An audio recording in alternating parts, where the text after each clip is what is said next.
अवां ॾिसी रहिया आहियो KTV वर्ल्ड ऑफ न्यूज़ यानी ख़बरुनि जी दुनिया। अस्सलाम वालेकुम नाज़रीन, मां आहियां सुधीर अमन खखराणी। अवां ॾिसी रहिया आहियो KTV वेब न्यूज़। पेश आहे हिन वक्त जी अहम ख़बर।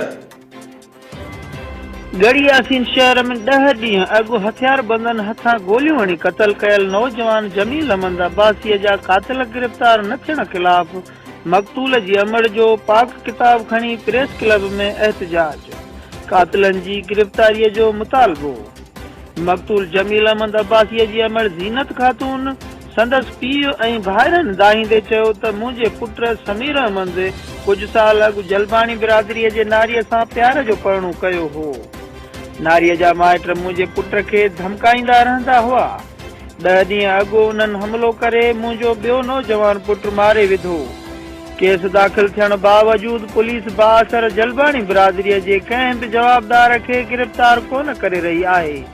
हिननि DIG लाड़काणू SSP शिकारपुर तनवीर हुसैन तुनियो खां घुर कई त असांखे इंसाफ़ फराहम कयो वञे ऐं क़त्ल में मुलविस जवाबदार गिरफ़्तार कया वञनि। मुंहिंजो जमील बेॾोही बेगुनाह मुंहिंजो मारियो अथऊं। ईदगाह रोड ते उनखे गोलियूं हलायूं अथऊं। रियाज़ू व्याजू मुंहिंजे पुट खे बेॾोही मारियो अथऊं। असांखे इंसाफ़ खपे। असांजो यतीम मुंहिंजो ग़रीब मिसकीन असांखे इहो ई कमाए ॾींदो। मुंहिंजे मासूम बचिड़ो मारे विया आहिनि। हे मुंहिंजो ग़रीब मुड़ुसु हुयो ई, हे मुंहिंजा मासूम बचिड़ा थी। असांजो कोई सहारो न हुई। असांजो इन जो सहारे असांखे इंसाफ़ खपे।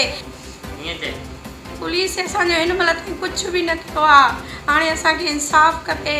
पुलिस असांजी का शइ बि नथी करे। हिन महिल ताईं पुलिस न ओॾे वई आहे। हाणे असांखे इंसाफ़ असां SP शिकारपुर वारे खे अर्ज़ु था कयूं। असां अदालत करे असांजी उहो इंसाफ़ खपे। असांखे असांजो हले असां सां इंसाफ़ खपे। असांजी अदालत करे। असांजी पुलिस तुम्हारो कुझु बि नथी करे। असां शिकारपुर वारे खे SP खे था चऊं असांजी उहो अदालत कंदो। हितां वारो कोई कुझु नथो करे। असांखे इंसाफ़ खपे। असांखे इंसाफ़ खपे। ख़बरुनि जी दुनिया।